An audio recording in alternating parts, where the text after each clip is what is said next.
All right, boys and girls, welcome to Social Studies. This week we've been learning about rules, and we're going to read a fun book called Clever Beatrice about a very clever girl who was pretty crafty with some rules. Let's go ahead and read.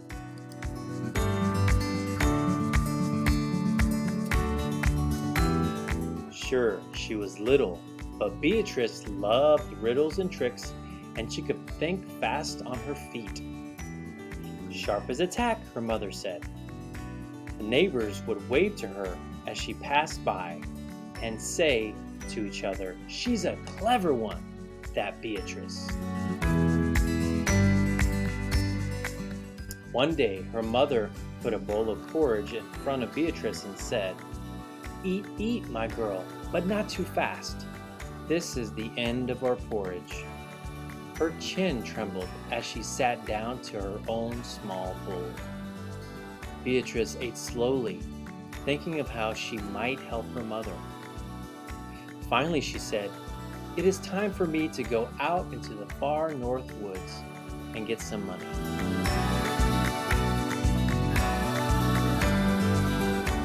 Her mother sighed. "There are only two ways to get money up here," she said. "One way is to cut down the trees with the lumberjacks, but that is not work for little girls."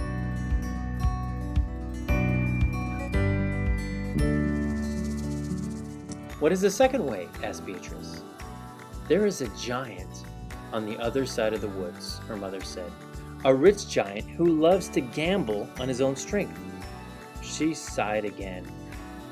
"But you're only a little girl, you." "Is the giant smart?" Beatrice asked. "When you are a rich giant," her mother said, "you do not have to be smart." Beatrice thought about this.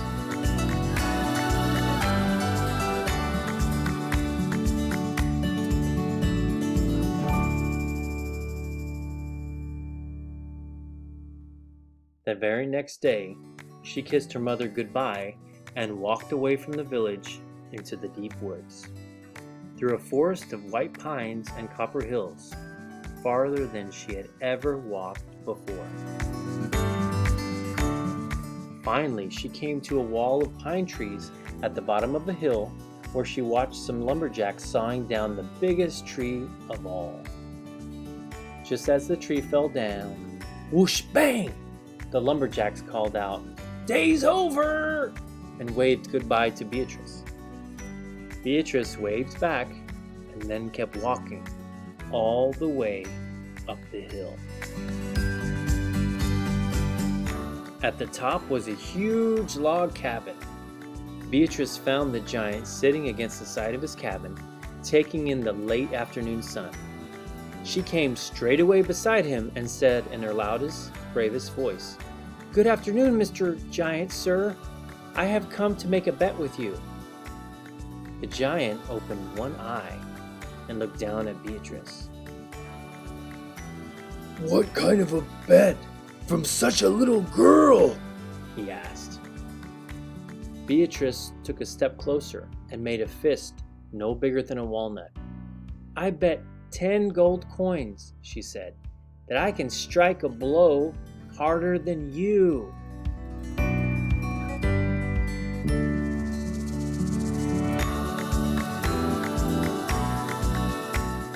The giant thought this was very funny.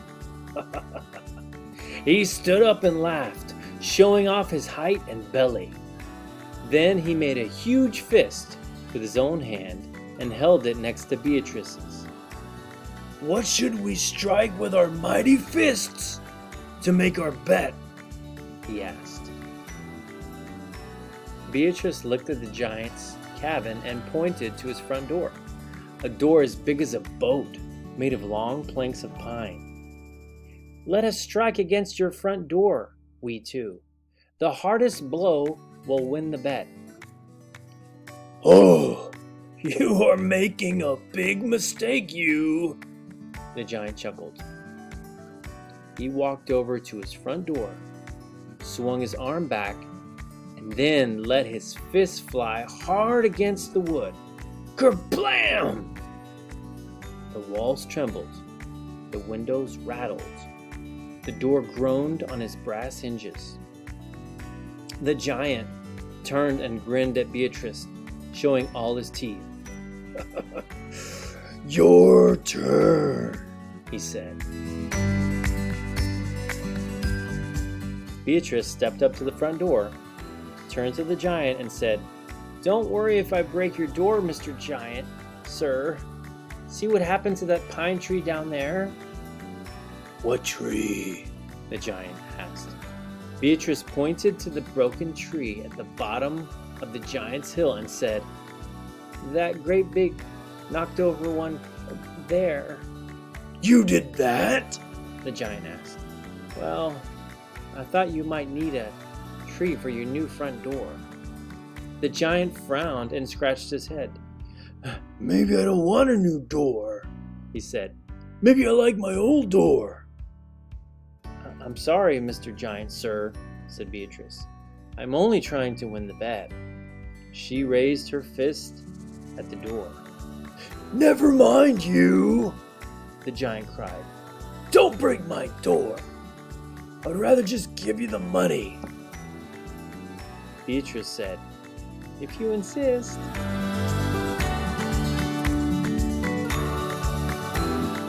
The giant gave her 10 gold coins. He was not one bit happy about it. He walked outside the cabin behind Beatrice, shaking his head. Let us have another bet, we two, he said. We will go down to my well and carry back some water for my stove. If you can carry more water than me, I'll give you 10 more gold coins. But if I carry more water than you must give me back my money. I accept, said Beatrice. When they reached the well, the giant filled many buckets with water, 6 on each arm. But Beatrice took a big rope from beside the well and began to wrap it around the well, around and around. What are you doing? Asked the giant. I'm not going to bother carrying those buckets one by one, Beatrice said. I would sooner pull out the whole well. But if you pull out my well, the giant cried, then I will not be able to get water for my stove. I can't help that, Mr. Giant, sir, Beatrice said. I'm only trying to win the bet. Leave the well where it is, the giant said. It is not worth losing my water. Beatrice said, if you insist. The giant gave Beatrice 10 more gold coins, but he was even more unhappy about it. He scratched his head and tugged his beard, and then led Beatrice farther into the woods until they came to a clearing where a huge iron bar lay on the ground. Let's have another bet, we two, the giant said, pointing to the bar. If you can throw that thing farther than me, I'll give you 10 more gold coins. But if you cannot throw it as far as me, you must give me back all of my money. Beatrice said, I accept.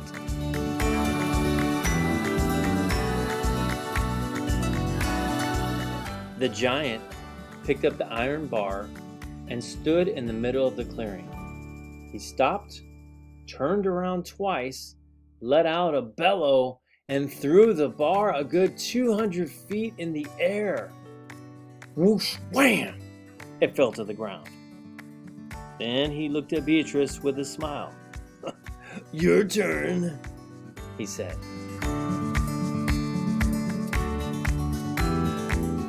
Beatrice was too small to even pick up the iron bar.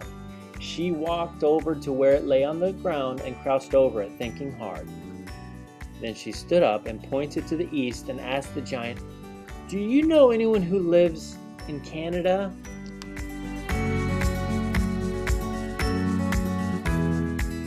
I have some brothers in Sault Ste. Marie, the giant replied. They like the wind and snow up there. Beatrice turned to face Canada and cried out in her loudest voice, "Brothers of Mr. Giant, I am going to throw this bar your way. Watch your head. No, no, said the giant. don't throw the bar that way. I do not want to get in trouble with my brothers. What about this way? Beatrice asked, pointing west. I have some brothers over that way too, the giant said. They work in the copper mines over by Wisconsin. Beatrice faced west and cried, "Brothers of Mr. Giant, I am going to throw this bar your way. Watch your head.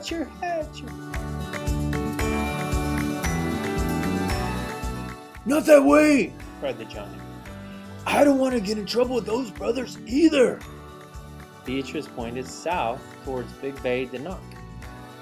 I have some brothers who fish in that bay, the giant exclaimed. Beatrice faced south and cried, "Brothers of Mr. Giant, I am going to throw this bar your way. Watch your head. Not in the bay, the giant cried. Beatrice pointed north. "But if I throw the bar back this way, it might land on the roof of your cabin." The giant held his head. I'm afraid I have to run out of places to throw the bar, said Beatrice. Never mind, said the giant. It is not worth getting into trouble with any of my brothers. Then I've won again, Mr. Giant, sir, Beatrice said.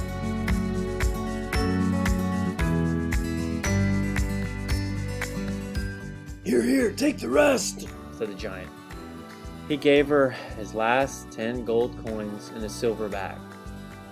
Thank you, Mr. Giant, sir, Beatrice said. Go home, little girl, the giant said. You have cost me a fortune, but at least I didn't have to make a new door. That's true, Beatrice agreed. And I still have my water, and I didn't get into trouble with my brothers. The giant sat back down in the sun beside his cabin, smiling to himself, feeling lucky.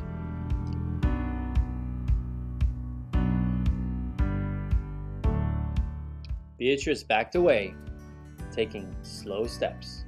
Only when she was far along on the path from his cabin did she break into a run. Only when she was inside of her mother's cabin did she let out a yell. She held up the silver bag with the gold coins inside, waving to her mother. She could not wait to tell her how she had bet 3 times against the strength of a giant and 3 times won. Her mother would say that Beatrice was the most clever girl in the whole North Woods. Beatrice could not wait to hear her. The end.